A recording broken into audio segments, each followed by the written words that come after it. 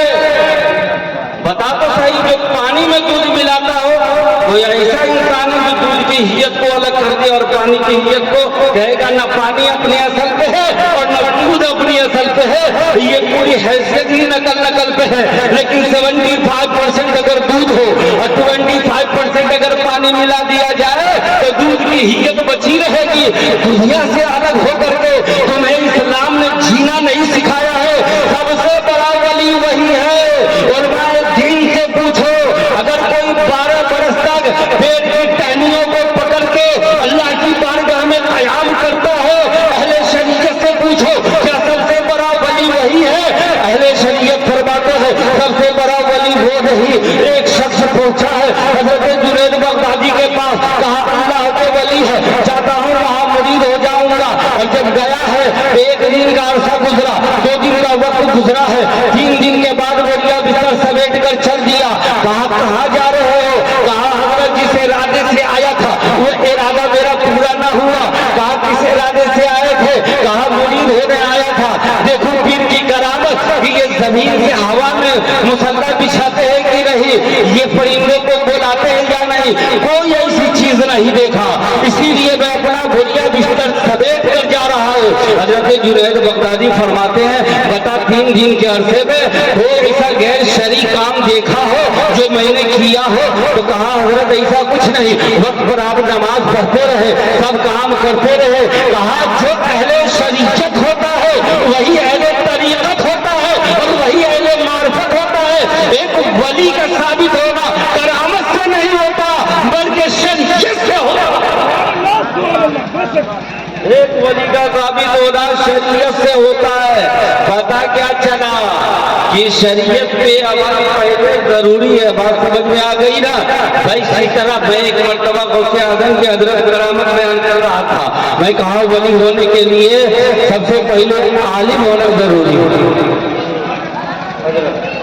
عالم ہونا ضروری ہے. کہا آپ لوگ سنی مولانا تو بہت کرامت بیان کرتے ہیں، تو ایک واقعہ آپ سناتے ہیں کہ غوث اعظم کی بارگاہ میں ایک چور پہنچا ہے نا، چور پہنچا، چھپ گیا غوث اعظم کے گھر میں اور ان کا قبا چوری کر کے بھاگنا چاہتا تھا، اندھا ہو جاتا تھا. ایک اللہ کے ولی کا رات کی تاریکی میں غوث اعظم کے دروازے پہ دستک ہوا. فرمایا کہ ایک جگہ کا ابدال انتقال کر گیا ہے، حضرت کسی ابدال کو دیجیے. تو غوث اعظم فرماتے ہیں میرے روم میں پڑا ہوا اسے لے جاؤ. چور کہتا ہے کہ حضور میں تو چور ہوں، ابدال نہیں. اللہ کے ولی فرماتے ہیں ارے غوث اعظم کی نظر پڑ گئی ہے، اب تو ابدال ہو گئے. اعتراض کرنے والوں نے اعتراض کیا، کہا ایک کے نظر میں ابدال کیسے بنا دیا؟ آپ تو کہتے ہیں کہ ولی ہونے کے لیے عالم کا ہونا ضروری ہے. میں نے کہا سر ضروری ہے، ایک ولی کے لیے عالم کا ہونا ضروری ہے.